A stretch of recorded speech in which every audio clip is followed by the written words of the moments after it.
là, vous l'avez compris, vous êtes dans le mois de l'innovation publique et nous allons parler ensemble donc de comment est-ce qu'on peut cheminer en matière de robustesse, en sachant que ce n'est pas une conférence sur la robustesse, puisque vous avez eu le maître l'année dernière, c'est-à-dire Olivier Amand, qui vous a présenté cette notion-là. Là, on est vraiment dans l'idée d'une suite. Alors quand même, on va reparler de ce que c'est que la robustesse, mais aussi la question qui m'a été posée, là, c'est un peu le « et concrètement ». Donc, nous avons ce temps d'échange là, et nous aurons un atelier pour celles et ceux qui sont inscrits le 17. Thomas, si tu veux passer la diapo suivante. Thomas, je me mets en mode lecture. Je me mets en mode lecture. Voilà, comme ça, vous voyez mieux à l'écran a priori. Et d'accord. voilà. Merci beaucoup. Donc peut-être dans un premier temps déjà vous dire pourquoi c'est moi qui vous parle aujourd'hui. Donc moi je suis Julie Chabot, ça vous l'avez compris. Donc je suis d'une formation plutôt sciences sociales, psychosociologue et docteur en sciences politiques. J'ai été pendant 20 ans responsable d'une mission Agenda 21 au département de la Gironde, donc c'est-à-dire projet territorial de développement durable, responsabilité sociétale territoriale, implication citoyenne. J'ai été co-responsable du labo d'innovation publique régionale à ce moment-là avec l'État, la région et la métropole de Bordeaux qui s'appelle La Base, donc un peu l'équivalent de ce qui a été présenté et avec les mêmes graines par Céline en Nouvelle-Aquitaine. Et j'ai beaucoup travaillé aussi sur ce qu'on appelait les labos mobiles, c'est-à-dire des espaces, des labos temporaires, un peu des résidences d'innovation sur le territoire pour aller travailler avec les acteurs locaux sur concrètement comment on transforme sur des ambitions de transformation radicale sur les territoires. Donc, transformation radicale du zéro chômeur, du 100% bio local, du zéro déchet sur le territoire, du 100% circulaire, voilà, des choses qui étaient un peu, qui poussaient vraiment. Après ces 20 ans, là, j'ai eu envie d'aller voir à partir d'autres endroits que l'institution, les leviers de transformation qu'il pouvait y avoir. Premier, sur ce chemin-là, donc nouveau chemin pour moi, hors de la fonction publique, c'est d'abord une formation avec Cynthia Fleury et Antoine Fenoglio sur l'éthique, la philosophie et ce qu'on appelle le design with care, c'est-à-dire concrètement comment on prend soin de nous, des autres et de l'habitabilité de la planète.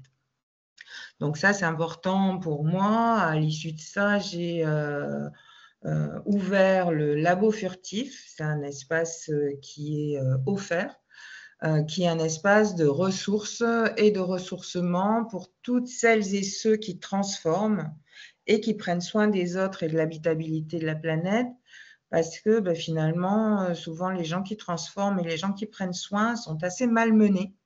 Et l'idée, là, c'est de s'offrir des espaces d'exploration, de ressourcement et d'expérimentation pour se nourrir et ne pas être isolé entre personnes qui prennent soin et qui transforment. Donc voilà, au même moment, j'ai coécrit avec un philosophe qui s'appelle Patrick Vivray un ouvrage sur les métamorphoses sociales, écologiques, démocratiques. Hein. Moi, je suis toujours dans ce champ-là, en sachant que c'est non découpable. Ouvrage qui s'appelle « La traversée du temps des chenilles à celui des métamorphoses ». C'est une petite spécificité de ce livre, c'est que c'est un livre chantier, c'est-à-dire qu'immédiatement, même avant sa sortie, on a commencé à mettre en place une communauté autour de ce livre pour mettre en chantier les 21 chantiers qui sont proposés et aussi explorer ensemble, là, pour le coup, les chemins de métamorphose. Donc ça, on parlera moins de ça là.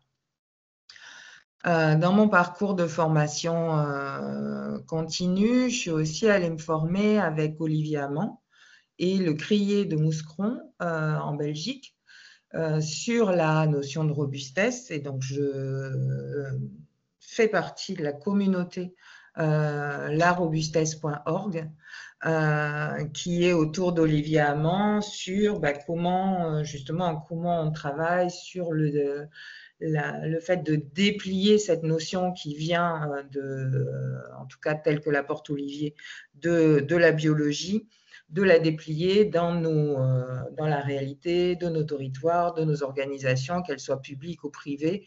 Et donc là, voilà, il y a toute une petite communauté que je vous présenterai tout à l'heure qui travaille, qui échange ses déroulés, ses protocoles d'expérimentation, ses retours d'expérience pour vraiment permettre non seulement la diffusion de cette notion, mais surtout des équipements pour la mettre en œuvre et la mettre en œuvre de l'intime au planétaire. C'est-à-dire qu'on n'est pas sur des kits de recettes, on est vraiment sur des choses qui transforment.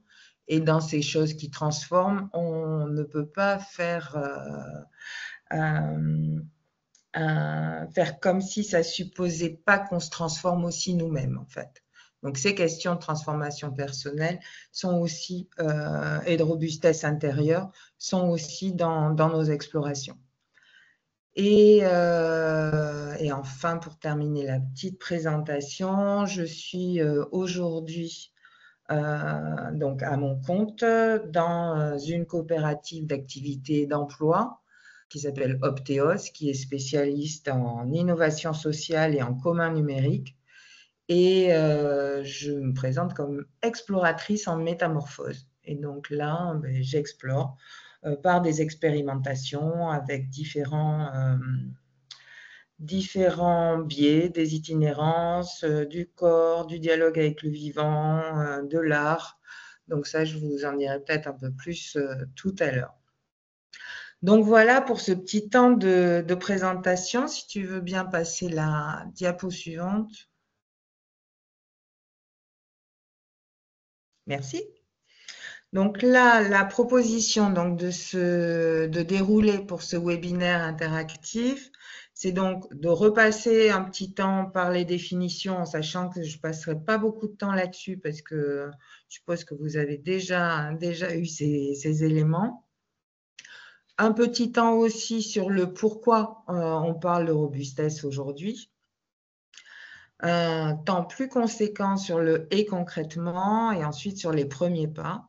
Et effectivement, à l'issue de ce petit parcours ensemble, nous allons pouvoir échanger en questions-réponses, en sachant que sur le chemin, il y a aussi des temps d'interaction qui vont être ménagés grâce à l'aide de Thomas, à la fois un petit exercice de nuage de mots et ensuite du travail en sous-salle, de manière à ce que vous puissiez aussi échanger entre vous, parce que ça fait quand même partie des fondamentaux de la vie et de la robustesse aussi. Donc, ce que je vais vous proposer avant de passer au premier exercice, je vous parlais tout à l'heure de robustesse intérieure, c'est dans ces choses-là où on va parler de basculement, où on va parler d'incertitude, où on va parler de chaos finalement, et aussi de manière de s'en sortir. Il y a aussi du soin apporté à comment on se dispose sur ces chemins-là. Donc là, ce que je vous propose, c'est juste quelques secondes de prendre vos mains, de les malaxer, de sentir vos mains, les malaxer comme si c'était de la pâte à pain. Faire pareil sur vos avant-bras. De vous chauffer, de vous frotter. De détendre un peu vos épaules, de poser vos pieds sur le sol, de sentir vos appuis et de respirer une grande respiration.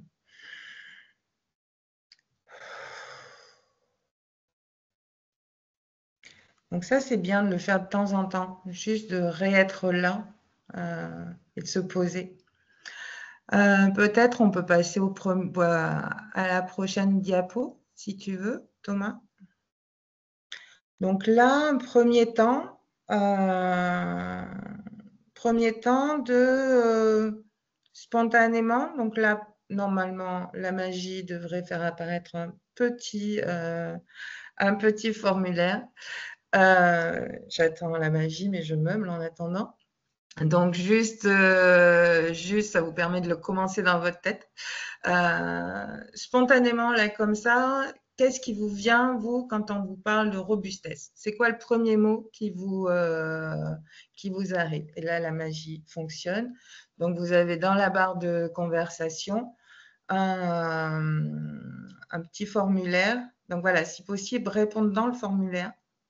Donc là, vous avez la robustesse. Vous, ça vous fait penser à quoi? Est-ce que vous voyez les... Alors moi, je ne vous vois plus parce D'accord. qu'il y a une grosse fenêtre Ok. qui arrive de... Oui, oui. Moi, je vois Oui, bien c'est bon. le nuage de mots. Ouais, ouais. Ok. D'accord. Et Julie, tu le Super. vois? Oui, je vois. Bien. Donc, je vois résilience, on va pouvoir en parler aussi. Je vois solidité, rigidité, charpente, bois, racine, adaptabilité, adaptation, agilité, grandir, simplicité, pâte. Pâte, je suppose que c'est pâte à modeler. Superman, alors ça, Superman, en plus, il y a plein de Superman, donc là, ça m'interroge peut-être un peu. Parce que justement, je crois on sort du monde de Superman. Racine, ok, d'accord. Roseau, effectivement, on a un peu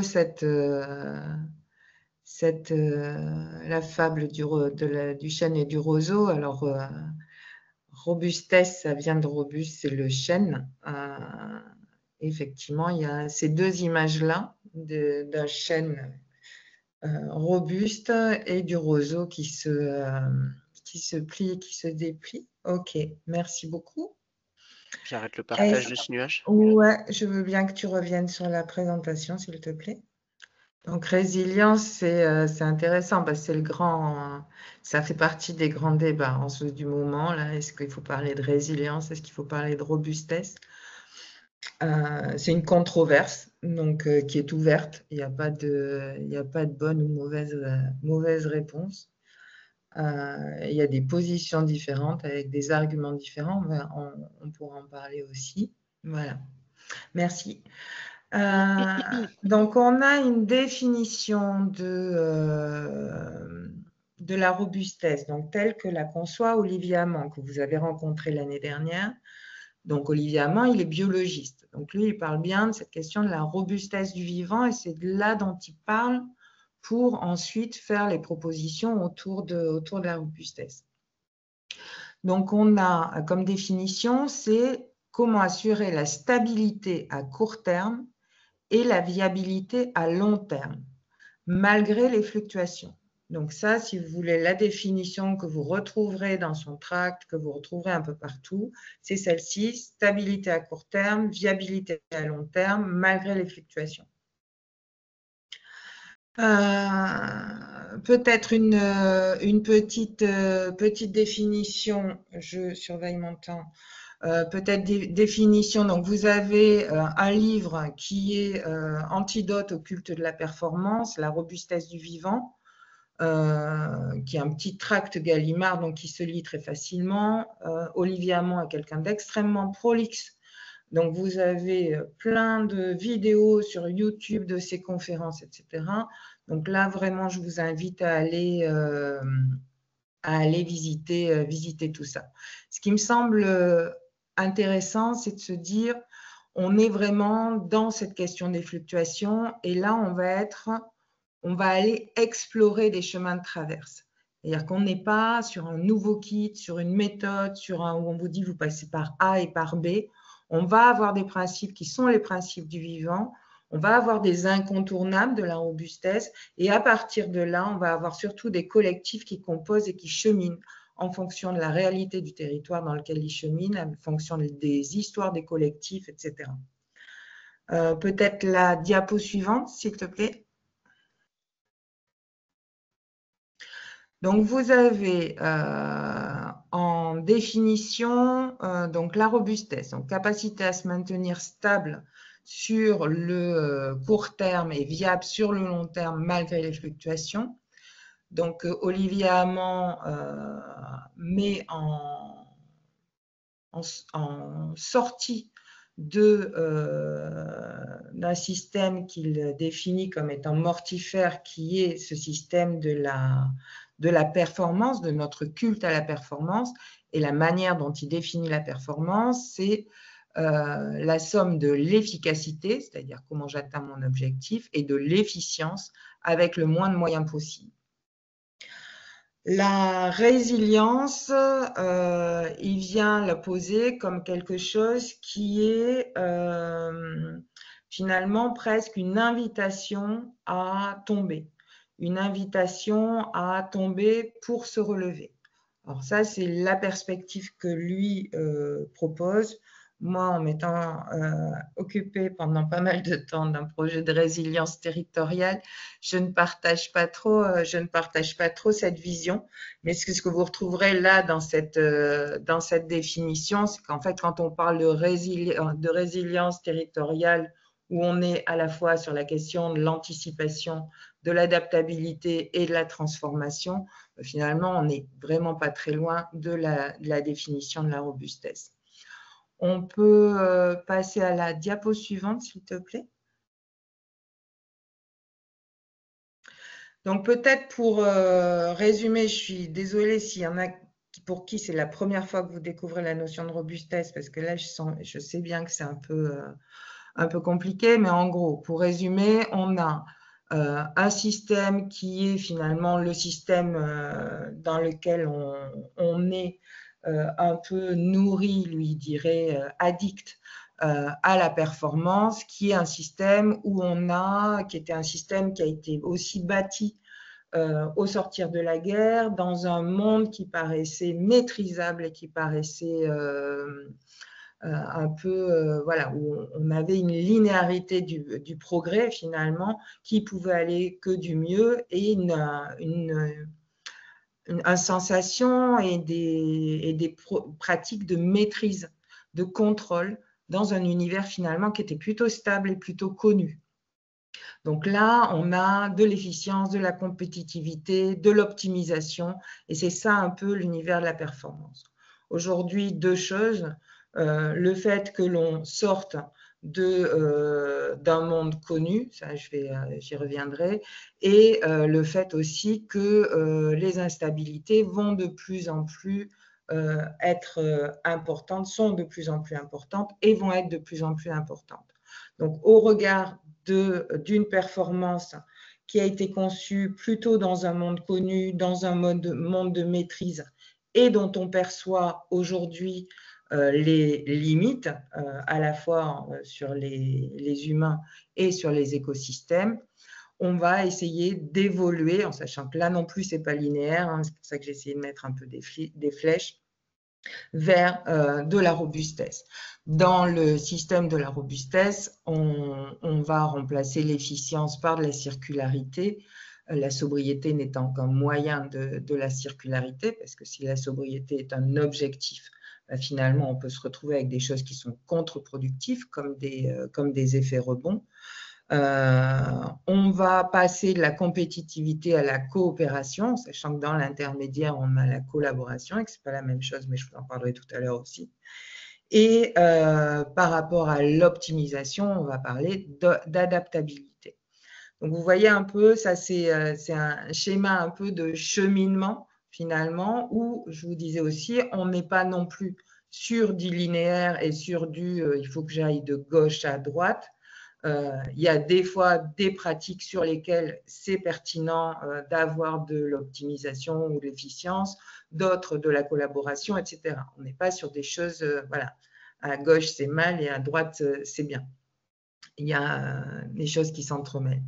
On peut avancer sur le diaporama si tu veux, Thomas.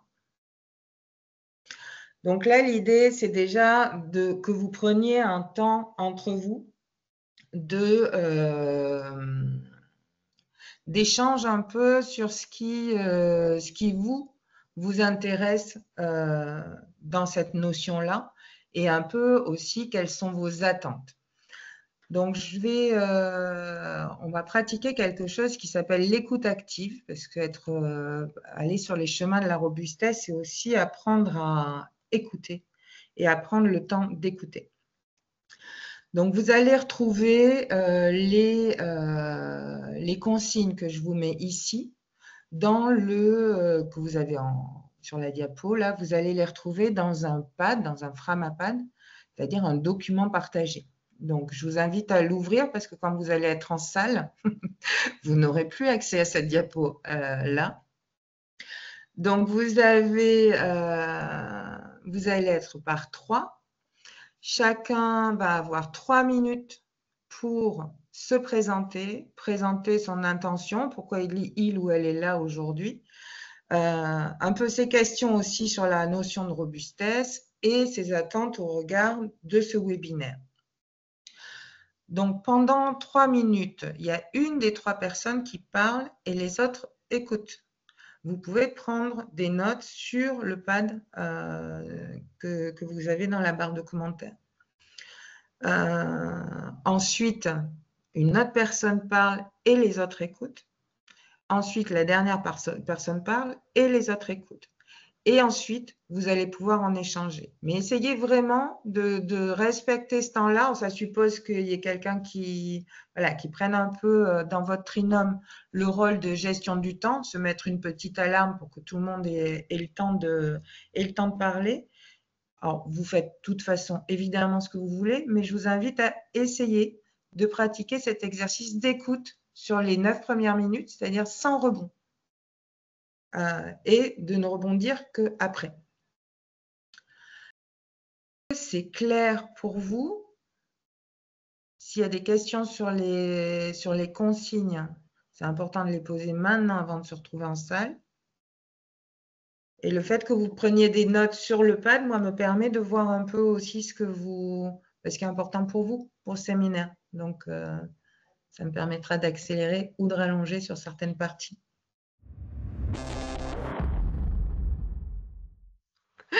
Ok. Je te redonne la parole, du coup. Ouais, je veux bien que tu reprennes la présentation aussi, s'il te plaît. Comme ça, j'en profite pour regarder un petit bout ce que vous avez noté sur le pad. Oui, non, je disais sur le pourquoi parler de robustesse aujourd'hui. Et finalement, je regardais un petit peu sur le pad, finalement, pourquoi ce nouveau mot aujourd'hui et qui va essayer de porter un nouvel imaginaire. Donc, c'est vraiment déjà un contexte de polycrise. Polycrise, c'est un mot qui est employé par Edgar Morin, donc un de nos grands philosophes résistants qui a 104 ans aujourd'hui, et où finalement, on est dans une situation assez inédite de multicrise, de polycrise, à la fois crise écologique, crise climatique, crise de la biodiversité, crise démocratique, crise de la répartition des richesses. Voilà, on est dans un contexte qui est inédit en fait. Et c'est un peu par rapport à ce contexte inédit avec d'énormes fluctuations que finalement on va connaître de plus en plus, qu'on va chercher ces nouvelles voies avec cette question de la robustesse. On peut passer à la diapo suivante. Donc, pourquoi déjà inédit? Parce que jusqu'à maintenant, on était dans un monde où finalement, la nature était à notre disposition. Et finalement, on en faisait ce qu'on voulait. Et là, maintenant, on est en train de basculer de quelque chose. Alors, je ne sais plus qui c'est qui dit ça. Il y a peut-être quelqu'un qui va me le dire en commentaire. Mais c'est en fait, on est passé d'une nature menacée à une nature menaçante. C'est-à-dire qu'il y a eu tout un temps où on pensait qu'on maîtrisait la nature. Ensuite, un temps dans lequel on va commencer à s'inquiéter en disant « Waouh, la nature est menacée ». Et là, finalement, avec des crises de plus en plus importantes et une crise d'habitabilité de la planète, finalement, à se dire, finalement, on arrive à une nature qui devient menaçante pour nous. Donc, on est arrivé dans un monde qu'on appelle VUCA, qui sort du monde connu, du monde que l'on maîtrisait. Et ce monde VUCA, il est volatile, incertain, complexe et ambigu. Et il est dans un peu comme si on était sur une bulle de savon finalement, extrêmement fragile, ce qui n'était pas du tout l'imaginaire qu'on avait de notre monde et de la situation. Donc aujourd'hui, il y a un commun qui est celui de l'habitabilité de la planète. Et finalement, comment on va essayer de tout réorienter pour aller sur ce commun-là, et finalement, comment on arrive à vivre collectivement sur une planète qui reste habitable. On peut changer voilà. Donc peut-être sur les nouveaux mots, nouveaux imaginaires, ça correspond à une nouvelle réalité. Donc j'ai mis en fond un petit peu les graphiques du Club de Rome en 1972 qui ont été réactualisés en 2000 et finalement sur des courbes qui restent à peu près les mêmes. Mais finalement, on va se retrouver avec cette ligne verticale là, qui nous dit on est à un endroit de bascule où on a déjà des débuts de crise grave, mais après, alors il ne faut pas s'attacher nécessairement à la date, 2030, ça peut être un peu après, un peu avant. Après, on arrive sur une descente finalement, avec moins de ressources, avec moins de… Voilà, je ne peux pas rentrer dans les détails du schéma ici, mais derrière, en fonction de ces imaginaires-là, on va avoir porté des équipements sur des notions différentes. C'est-à-dire, tant qu'on a une capacité à pouvoir puiser tant qu'on veut dans les ressources, etc., et que ce n'est pas une question, que ce n'est pas un problème, on est sur l'imaginaire du progrès économique et de la croissance et voilà, tout va bien. Il y a un moment où on commence, dans les années 70, à se dire « Ouh là là, mais si on continue le développement économique comme ça, le progrès économique comme ça, il va y avoir des problèmes. » On commence à sentir des problèmes. Donc là, on va mettre en place le développement durable, la RSE, pour essayer de limiter les problèmes. Ensuite, on arrive sur une idée en se disant, oui, mais juste limiter les problèmes et pas le faire systématiquement, le faire sur des bouts, etc. En fait, là, il va falloir commencer à parler de transition. Et on sort de l'imaginaire de la maîtrise où on se disait, finalement, avec le développement durable, si on ajuste un petit peu, si on fait un peu moins grave sur un peu plus de justice, un peu moins grave sur l'environnement, on va s'en sortir. On peut garder notre trajectoire de croissance. Là, on arrive sur quelque chose où cette trajectoire, elle est en train de s'affaisser, voire de s'inverser, parce qu'on voit bien qu'on ne va pas pouvoir rester là-dessus. Donc, c'est là qu'on voit arriver les mots de résilience avec, parce qu'il y a de plus en plus de chocs, comment on s'organise pour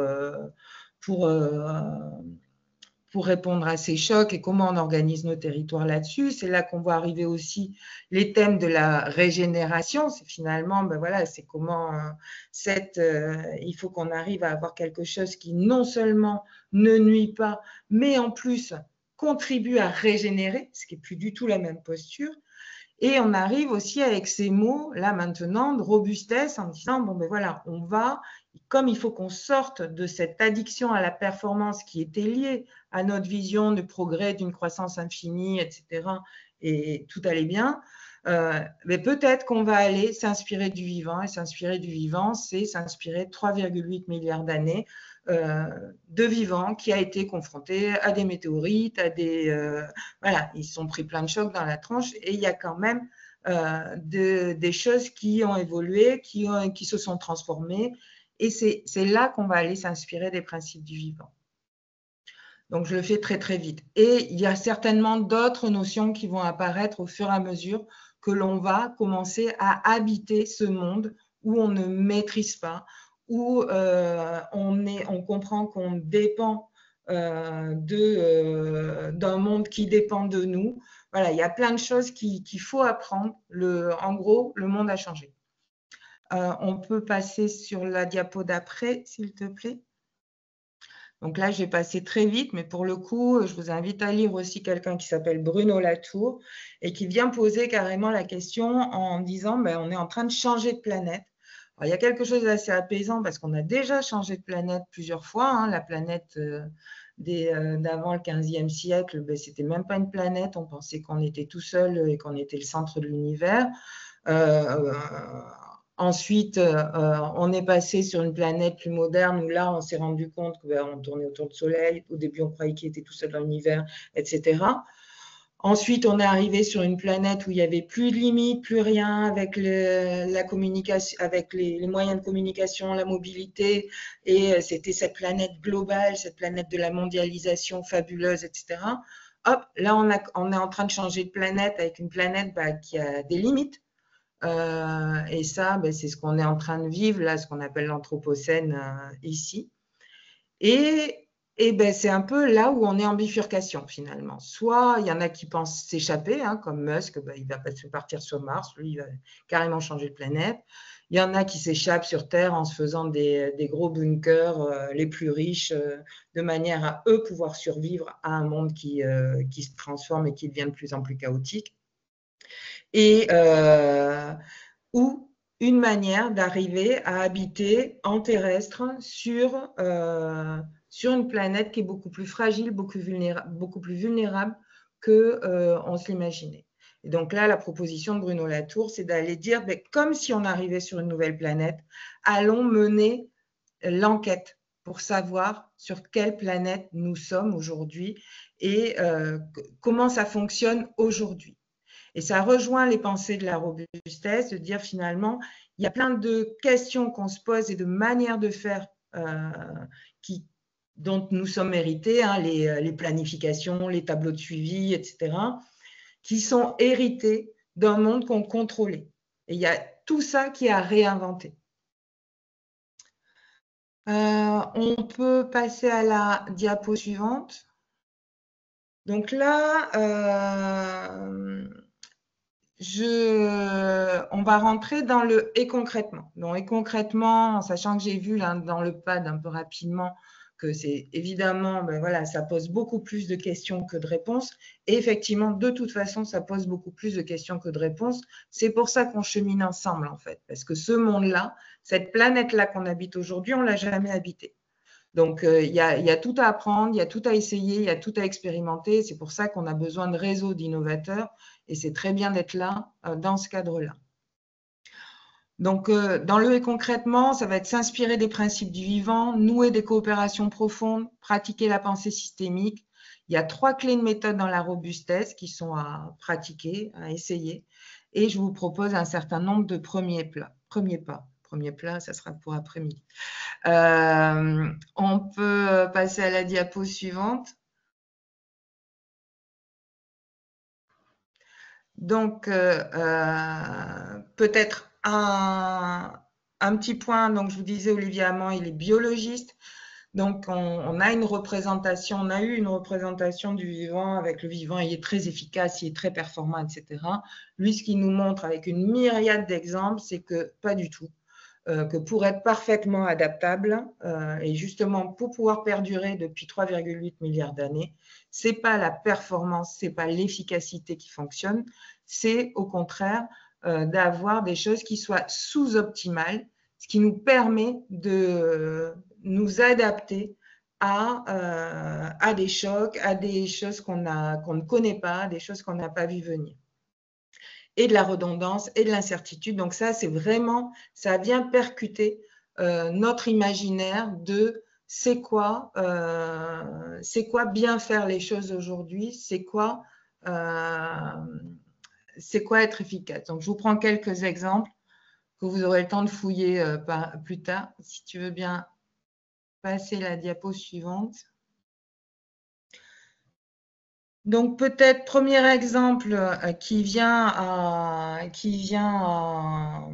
pour questionner la question de l'efficacité et de l'optimisation, c'est la feuille de l'arbre. La nature est très efficace, en fait pas du tout. Une feuille d'arbre pour faire la photosynthèse, elle est bien moins efficace qu'un panneau solaire. Par contre, elle a un rendement de 1%, qui est complètement nul. Hein. En process industriel, ça serait viré depuis longtemps, si on regardait que la question de la performance. Mais derrière, on va avoir aussi un fonctionnement qui est beaucoup plus adapté à la variabilité de situation. On va avoir d'autres services qui sont réglés, qui sont gérés par la feuille de l'arbre. On va avoir quelque chose qui est complètement recyclable et qui contribue à la fertilité des sols. Donc, si on regarde juste sur le côté, la feuille des arbres, c'est là pourquoi? C'est pour faire la photosynthèse. On se dit, là, c'est nul. Et en fait, non, c'est pas nul. Parce que ça contribue à d'autres choses. Je passe assez vite, je suis désolée, mais voilà. Autre élément dans les choses de nos imaginaires à questionner, très souvent on se dit oh là là, c'est l'armée mexicaine, il faut une séparation claire des compétences, du qui fait quoi, etc. En fait, dans le vivant, c'est pas du tout comme ça que ça fonctionne. Au contraire, pour assurer que ça fonctionne, il y a plein de redondances. Et il y a plein de gens, il y a plein d'entités qui vont avoir des rôles qui sont les mêmes. Mais finalement, là, c'est l'exemple sur le corail. S'il y a une entité qui nettoie le corail, qui disparaît, il y a une autre entité qui nettoie le corail qui disparaît pas. Et donc, la fonction nettoyage de corail continue à être activée. Donc, cette idée-là, c'est de dire, voilà, notre image il ne faut pas que ça soit redondant, mais en fait, finalement, ce qu'on apprend de la nature, c'est que c'est parce que c'est redondant que c'est adaptable. Parce qu'il y a des fonctions redondantes qui sont adaptables. Donc, pensez à une multiplicité de solutions, à une multiplicité de voies possibles et ne pas avoir peur de la redondance. On continue. Prévoir l'auto-réparation. Donc, auto-réparation, là, c'est climat de soins. Là, je suis en train de regarder l'heure, c'est terrible. Donc, l'idée, on va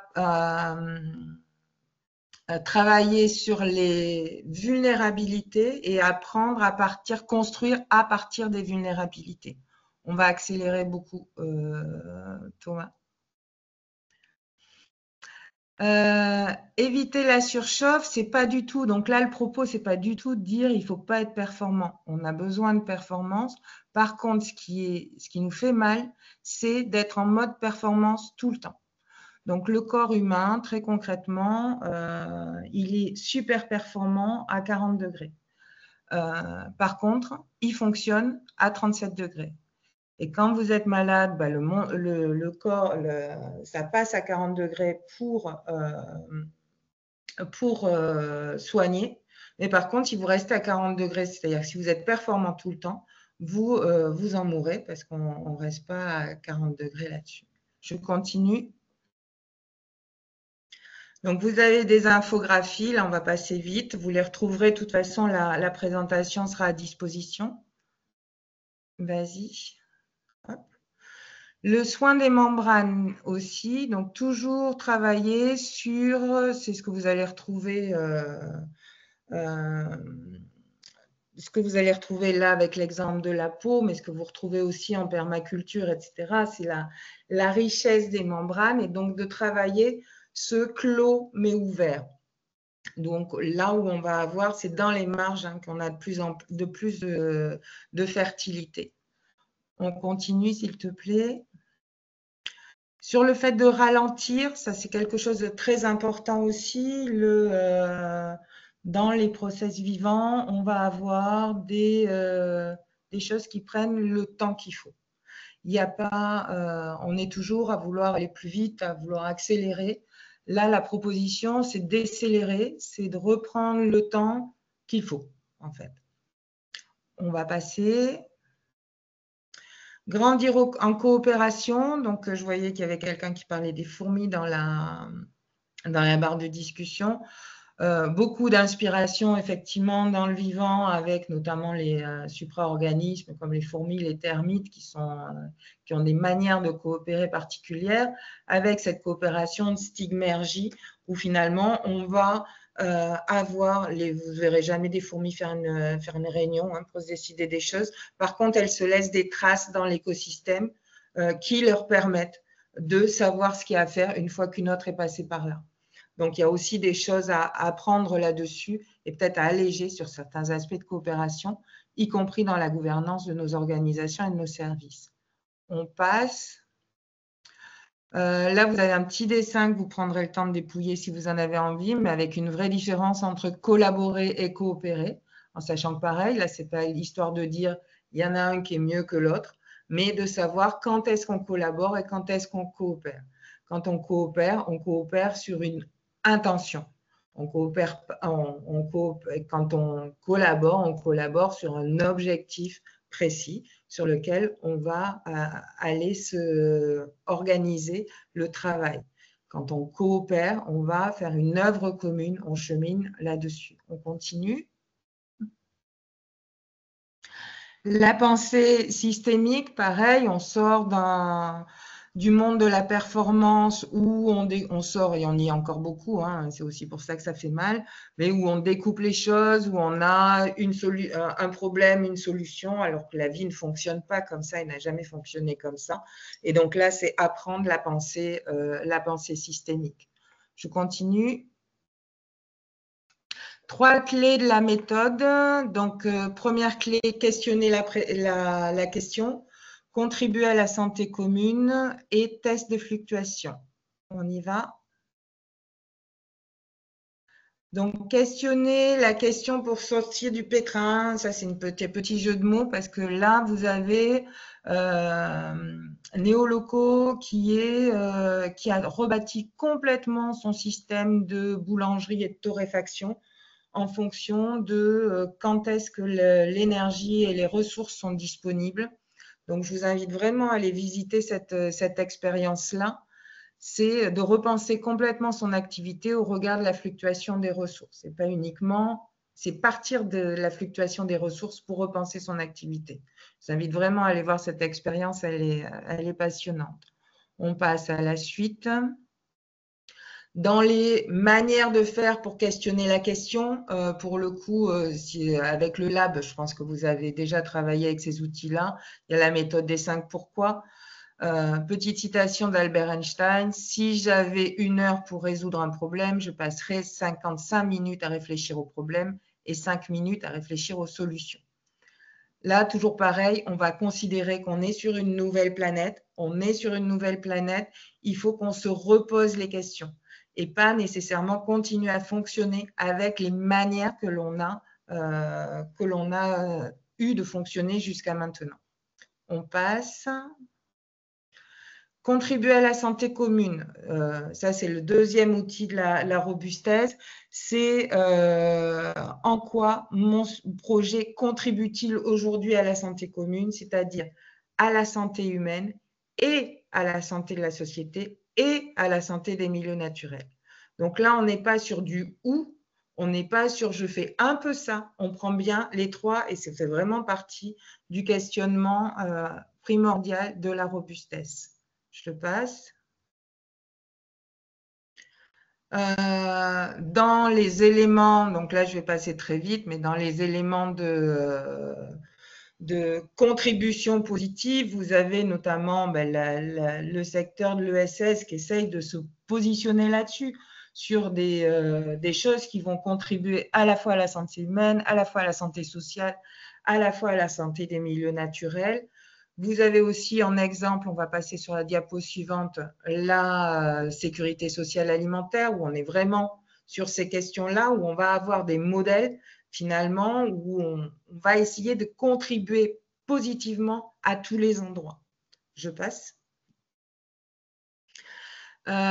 Troisième niveau, et ça c'est très bien parce que vous allez pouvoir certainement le pratiquer avec les questions de prospective le 18, mais aussi un peu avec moi en atelier le 17, c'est le test de fluctuation. C'est-à-dire que voilà, mon système il fonctionne de telle manière. Sur la région, on a eu tant de jours de canicule l'année dernière. Ben, si c'est tant de jours de canicule, ça devenait 3 mois de canicule. Comment fonctionne mon système, comment fonctionne mon organisation, etc. L'idée, ça va être de faire grandir nos marges de manœuvre. C'est-à-dire, on sort de la moyenne pour rentrer dans la logique d'écart type. Donc, on va essayer d'élargir et de se mettre en situation de fonctionner différemment, quels que soient les aléas, quelles que soient les fluctuations. Je passe. Donc, les premiers pas, ce que je vous propose de faire, c'est interroger votre rapport personnel à la performance. On en parlait en sous-salle avec la personne avec qui j'étais. C'est pas facile. C'est un vrai chemin aussi. Dire qu'est-ce que ça me fait, moi, d'être performant ou pas être performant, et d'explorer les chemins d'une robustesse intérieure, c'est-à-dire où est-ce que je laisse, voilà, comment je me situe par rapport à ces choses-là. Donc, se mettre en questionnement. Identifier et co-construire sur le déjà là robuste. Donc, il y a déjà plein de choses qui existent et c'est important de l'identifier. Et c'est ça qu'on va aller faire grandir, en fait. Créer des communs et contribuer à des communs. Ça, c'est important aussi de comprendre que, un peu comme la feuille de l'arbre, ben voilà, je ne suis peut-être pas super, je ne suis pas à fond sur une tâche, mais par contre, tout ce que je vais faire, je vais essayer d'en faire quelque chose de fertile pour le reste, de fertile pour d'autres. Et rejoindre ou mettre en place des communautés apprenantes, se mettre en réseau, inviter la joie et aimer l'inachevé. Donc, aimer l'inachevé, c'est ce qu'on va vivre là. Donc, ce que je vous propose, c'est de… on va passer très rapidement sur les prochains, parce que c'est le détail de ça. Donc, vous aurez les illustrations. Hop, hop, hop. Voilà. Peut-être juste un petit point sur la diapo d'avant. Vous avez des rencontres possibles dans la communauté, donc larobustesse.org, des rencontres possibles avec des questions précises où vous pouvez rencontrer Olivier Hamon pour lui poser vos questions. Voilà, comme ça, vous aurez directement ça. Et vous avez toutes ces communautés-là qui permettent d'échanger sur les chemins, sur les méthodes, sur les expérimentations, voilà, tout ce qu'on essaye, tout ce qu'on développe, c'est librement partagé, toujours avec des licences libres. Oui, on peut continuer. Donc, se mettre en réseau, là, il y a la Wallonie qui est passée région robuste, qui échange là, mais c'était la semaine dernière ou il y a 2 semaines, avec les territoires marocains. Voilà, il y a plusieurs territoires qui essayent de se questionner, de se positionner sur la robustesse territoriale, en sachant que c'est vraiment un champ qui s'ouvre pour l'instant. On continue. Inviter la joie et aimer l'inachevé, moi je crois que c'est ce qui me touche le plus dans cette proposition par rapport aux autres termes, développement durable, résilience, etc. C'est que là, on va avoir quelque chose qui est joyeux parce que justement, ça ouvre un chemin. Justement, ça ouvre un peu comme si on était des explorateurs de cette nouvelle planète, là, et de se dire, bon, ben, il y a plein de choses, on est plein de choses.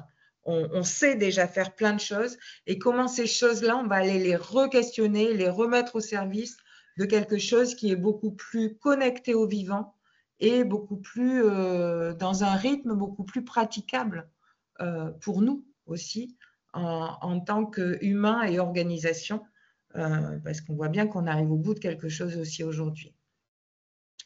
On continue. Donc là, on ne va pas faire le binôme. Ce que je vous propose, c'est juste, on va rester en salle tous ensemble. Ce que je vous propose là, c'est juste de mettre de prendre le temps de vous poser ces questions-là. On va prendre juste une 2 minutes là pour partager. Donc, vous pouvez revenir sur le pad et vous mettre là-dessus et et ensuite, évidemment, on en échange. Donc, petite chronique d'étonnement. Prenez le temps juste d'y réfléchir, vous. Qu'est-ce qui m'a surpris?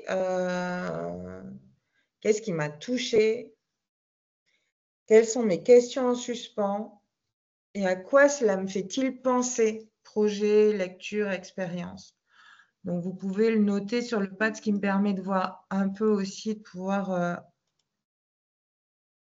utiliser les dernières minutes au plus près de ce qui vous intéresse. Et donc, vous pouvez formuler vos questions, questions-réponses aussi. oui. Tout à l'heure, il y avait une remarque sur le RSO, RSE Ouais. qui était intéressante. Je Oui, j'ai l'aime vu bien. Nathalie. Ouais, Oui. Nathalie Turpin. Non, mais c'est une vraie question. On peut passer sur la dernière, si tu veux, diapo. C'est une vraie question de représentation et de la manière dont on utilise les choses. C'est-à-dire que si on prend les choses au premier degré, effectivement, dans les ODD, il y a l'ODD 8 où il est fait mention de croissance économique. C'est travail décent et croissance économique. Donc on se dit, bon, mais là, on n'a rien compris, on n'est pas dans le même monde. Après, quand on sait comment se font les ODD, ça se fait aussi avec des territoires qui sont en extrême pauvreté et pour qui c'est important de garder cette croissance économique. Donc, soit on se dit, on jette les ODD, les 17 objectifs de développement durable, qui sont quand même une boussole pour le monde entier, et un peu la seule boussole qu'on a. Et on se dit effectivement, cet ODD 8, quand on est dans un pays riche comme le nôtre, on va surtout garder le travail décent et pas trop la croissance économique. Et on peut le garder comme boussole. Soit on se dit, on jette tout. Ça, c'est des choix, ça se discute. Moi, c'est qu'en Gironde, concrètement, on avait gardé de cet ODD 8 que la question du travail décent. Et voilà. Et par contre, on garde toutes les autres parce que ça reste une boussole importante à partager. Donc aujourd'hui, et une boussole qui fait monde commun aujourd'hui, il n'y en a plus beaucoup. On voit bien que la question du monde commun, elle est un peu en train de se déliter. Donc, moi, c'est peut-être un attachement personnel, hein, mais ce n'est pas moi qui ai rejeté les ODD. Je laisse la parole à Hélène. Je prends dans Oui. l'ordre des questions. Oui, moi, en termes de questions en suspens, j'aurais tendance à dire la robustesse territoriale. Alors, il y a l'exemple de la Wallonie, mais voilà, ça, avec tout ce que vous nous avez montré, ça, voilà, j'ai du mal à voir comment ça se pose sur les territoires. Oui, oui, mais de toute façon, je pense que c'est vraiment la question aujourd'hui. C'est que résilience territoriale, on le voit bien. Après, c'est peut-être déjà poser la question de ce rapport à la performance dans les choses qu'on prépare en fait, et surtout de ce rapport aux grandes fluctuations, c'est-à-dire comment on travaille sur ces grandes fluctuations dans une logique de coopération et de co-responsabilité sociétale territoriale. Et on voit bien que si c'est plus chahuté, il va falloir qu'on coopère beaucoup mieux en fait. Et travailler sur ces conditions-là, pour moi aujourd'hui, c'est ce qui me semble le plus opérant de la notion sur les territoires. Guy, je te laisse la parole. Et moi, ce qui me pose encore question, c'est, et que j'ai pas réussi à résoudre en termes de contradiction, c'est comment on met de la redondance dans nos systèmes de services publics en général, sachant que la redondance, elle a aussi, enfin en tout cas dans un premier temps, elle entraîne un surcoût et qu'on est en train d'essayer de regarder à tirer les coûts le plus bas possible parce qu'on n'a plus les moyens.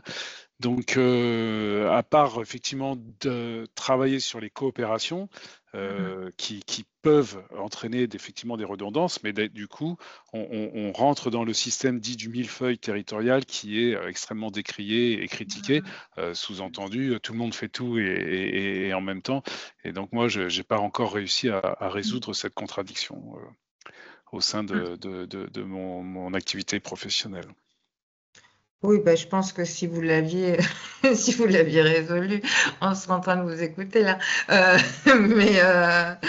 Non, mais de toute façon, il n'y a pas de baguette magique. Juste peut-être à un moment donné, se dire sur cette question, un des premiers éléments, je vous disais, de la méthode entre guillemets robustesse, c'est questionner la question.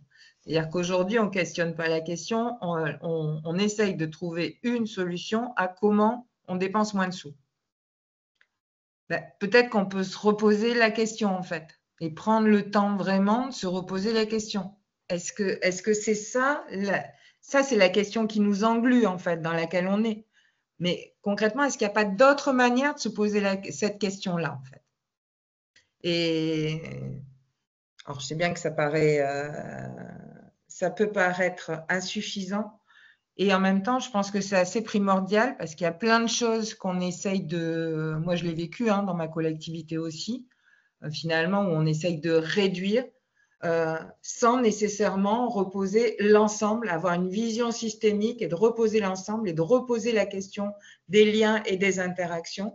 Et finalement, on s'enferme dans des voies de plus en plus étroites. Et voilà, prendre le temps de reconsidérer les interactions, de revoir les choses et finalement de reconsidérer notre système plutôt que d'essayer de l'aménager et de l'ajuster en permanence. Là, on arrive au bout de cette question-là de l'ajustement. Prendre le temps de se poser la question de la transformation aujourd'hui, moi, ça me semble assez important. Parce que dans l'ajustement, les personnes se broient là. On arrive à des choses qui sont des cordes qui sont trop tirées en fait. Dominique? Moi, juste un point. Nous, dans le cadre de nos travaux sur l'économie circulaire, on travaille beaucoup sur l'analyse des flux de matière qui vise à quantifier ce qu'il est nécessaire pour notre développement. Quand vous construisez un bâtiment, quand vous construisez une voiture, quand vous construisez un avion, un train, etc., une route, ça nécessite des matières premières. Et le travail qu'on avait commencé il y a 15 ans avec Alter, qui a été un peu réactualisé ces dernières années, on va essayer de le renforcer ces prochaines années, mais ça montre qu'en fait, on est très faible. On a une économie qui dépend énormément de l'extérieur. Plus de 50% aujourd'hui de nos besoins est importé. Donc, ce qui fait que et de pays qui sont souvent très très lointains. Et si demain, avec les contextes mondiaux assez flippants, où on peut du jour au lendemain couper des relations, etc., fait qu'on est très fragile. On a décapitalisé en fait notre économie. On s'est dit tiens, de toute façon il fallait construire moins cher, il fallait fabriquer moins cher et consommer moins cher. Donc on est allé faire fabriquer dans le reste du monde beaucoup de choses. Et ce qui fait qu'aujourd'hui le constat, et je pense que c'est aussi une force aussi peut-être de nouvelles politiques, c'est de se dire la robustesse, c'est aussi recapitaliser, recréer sans être autarcique, parce qu'on n'arrivera pas à tout produire sur notre région, dans notre région et dans notre territoire, mais ça permet aussi de revoir notre développement et de se dire on a peut-être des opportunités de redynamiser le territoire et de redévelopper de nouvelles activités. Parce que si on ne le fait pas, si demain, je sais pas, Poutine coupe le gaz, parce qu'aujourd'hui il ne l'a pas tellement coupé, mais il coupe le gaz, on sera du jour au lendemain par terre. Mais ça dans plein d'autres domaines, le caoutchouc, l'acier, plein de choses qui sont communes, qu'on ne voit pas comment. Et ça, je pense qu'il y a un vrai travail de fond pour intégrer ça dans les territoires et dans les filières, en fait. Mais ça, complètement. On réaccapare la question des ressources, des matières premières. C'est à la fois ressources, c'est pour ça que je vous invite vraiment, je suis désolée, le temps a un peu filé, mais quand on parle de ralentir, c'est toujours délicat. Mais je vous invite vraiment à aller regarder ce que je vous ai mis dans les recherches avec Néolocaux et la méthode Teleb.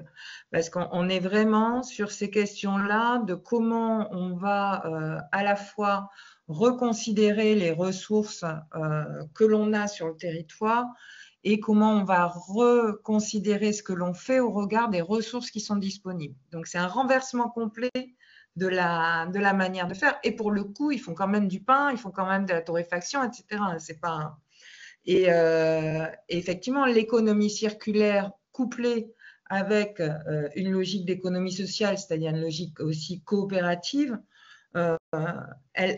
ça invite à aller se questionner au moins sur ces voies-là pour ce qui relève de la subsistance et ce qui relève finalement des besoins essentiels en fait. Qu'on ait ce travail-là de circulaire et de connecter aux ressources et de notre territoire pour avoir ce champ ces marges de manœuvre locales, un peu du quoi qu'il arrive, on sait qu'au moins l'essentiel, on peut le ménager sur notre territoire. Et l'essentiel, je mets aussi le soin dedans. Voilà, je mets aussi la nourriture, je mets aussi.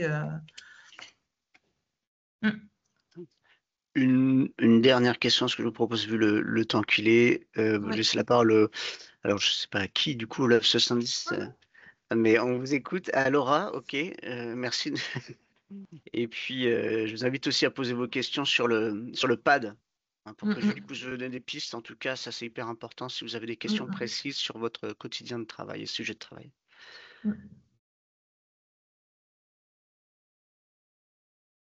Laura? Alors, je ne vous entends pas. Vous m'entendez? Oui, Là, ça y c'est est. bon. Ok. Aujourd'hui, les préfets sont en charge de coordonner la mise en œuvre des politiques publiques à l'échelle d'un département. Donc, à l'échelle d'un département, il y a 40 politiques publiques à mettre en œuvre et sont pilotées au regard d'indicateurs de performance. Donc, chaque politique publique a 2 à 7 indicateurs à suivre. D'ailleurs, pas toujours hyper pertinents, mais bon, c'est les données qu'on a. Comment, du coup, comment intégrer des indicateurs de robustesse? Et ça implique plusieurs choses. Ça implique de comment embarquer et sensibiliser les personnes qui construisent ces indicateurs, mais aussi comment construire un indicateur de robustesse. Oui. Je dirais presque un indicateur de robustesse, c'est, je ne vais pas dire que c'est antinomique, mais un peu en fait. Ce que dit Olivier Hamon cite souvent la loi de Goodhart qui dit une fois qu'une mesure devient un objectif, c'est une mauvaise mesure. On perd la mesure en fait. Donc c'est se poser la question sur un chemin de robustesse, quels vont être les jalons finalement qui nous permettent de voir qu'on est dedans ou qu'on n'est pas dedans. Et l'indicateur de performance, à la limite, pourquoi pas aller chahuter ces indicateurs? En fait, quel est le sens de ces indicateurs? Qu'est-ce qu'il y a derrière? C'est vraiment toute cette dimension de questionnement qu'on va avoir. Nous, on avait, moi je faisais aussi le rapport d'aider du département de la Gironde, on avait des indicateurs, mais aussi des indicateurs de comment ça va sur le chemin par rapport là où on est, mais qui ne sont pas des indicateurs qui ferment le jeu. Donc voilà, pour moi, des indicateurs de robustesse. Alors, je sais qu'il y a des gens qui travaillent dessus, hein, ils passent du KPI au KRI,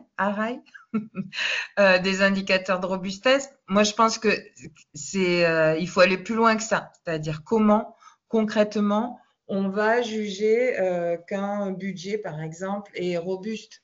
Et on voit bien que quand on se pose que la question des indicateurs, on arrive à des budgets verts qui finalement restent dans de l'extra-financier, donc finalement qui ne servent absolument à rien en termes de changement de décision. Je veux dire que voilà, c'est vraiment, je sais que c'est pas satisfaisant, on aimerait bien des trucs prêts à cuire, hein, mais c'est vraiment la pensée d'ensemble qui est à questionner. Merci Julie. Je vous propose qu'on s'arrête là. Donc, juste pour information, donc vous aurez un atelier lors de la journée du 17 novembre, mais toutes les places sont prises. Alors peut-être que certains et certaines d'entre vous sont inscrites. Je vous invite, et le lien est aussi posé, si vous souhaitez revoir la visioconférence d'Olivier Hamon l'année dernière. Voilà, histoire d'avoir vraiment une vision globale de ce qu'est la robustesse. Si c'est la première fois que vous questionnez le sujet avec Julie aujourd'hui, même si elle a bien précisé ce que c'était quand même. Et n'hésitez pas à poser des questions sur le pad pour que Julie puisse vous orienter, vous donner des pistes de réflexion ou d'action, hein, en fonction de votre question. Ce webinaire a été enregistré, il sera disponible très rapidement pour pouvoir le mettre à disposition des personnes qui vont suivre l'atelier le 17. Donc, je vais essayer de le faire voilà, très rapidement. Et pour terminer, avant de laisser les derniers mots à Julie, on va vous envoyer par mail le support de cette visioconférence webinaire interactif et un questionnaire de satisfaction, comme on l'avait appelé l'année dernière, un questionnaire de robustesse. Je ne sais pas si c'est bien dit, mais en tout cas pour que ça nous permette de faire évoluer aussi toujours en amélioration continue ce qu'on vous propose dans le cadre du mois d'innovation publique, des visioconférences et bien sûr des ateliers. On aura d'autres questionnaires pour ces 2 journées en présentiel. N'hésitez pas à vous inscrire aux autres visioconférences et à la journée du 18 également, si vous voulez avoir une approche un peu plus holistique sur des sujets plus concis et précis, comme vous l'a expliqué tout à l'heure, Céline. Et on reste bien sûr à votre écoute, en tout cas Céline et moi, pour ces questions-là. Julie, un dernier mot? Ok, oui, mais peut-être la dernière diapo, juste dire moi ce qui me semble important dans cette notion-là de robustesse, c'est-à-dire qu'on peut continuer à essayer d'administrer comme on le faisait avant, un monde qui est en train de partir en cacahuète en fait, et nos organisations qui sont en train de s'épuiser. On peut continuer à se dire ça c'est concret, on maîtrise et on continue à le faire comme ça. On peut aussi se dire c'est en train de changer et ça se transforme radicalement et c'est pas grave. Hein. Et c'est pas grave parce qu'on on a de la ressource pour agir en fait. Et que cette ressource-là, elle suppose peut-être de se questionner davantage, de prendre un peu plus le temps, de voir en quoi le contexte dans lequel on agit est radicalement différent que celui dans lequel on agissait avant. Et rien que d'essayer de se poser cette question-là et de le faire en commun, finalement, c'est quelque chose d'assez joyeux. Et moi, j'avais envie de terminer là-dessus sur une citation d'Edgar Morin qui dit en fait, à chaque fois qu'il y a eu des grandes bifurcations, à chaque fois qu'on a l'impression que les choses c'est trop compliqué, qu'on ne va pas y arriver, etc., il y a toujours de l'improbable qui arrive. Et cet improbable-là, cette confiance-là, moi, je pense que c'est important et c'est important de chercher ensemble et de ne pas essayer d'être orienté mono-solution. Voilà, c'est ce que j'avais envie de partager sur la fin. Et ravie de continuer à cheminer avec celles et ceux qui ont envie. Merci beaucoup, Julie. Merci beaucoup. Merci à tous pour votre participation en vous souhaitant une très belle continuation et un très bon appétit, bien entendu.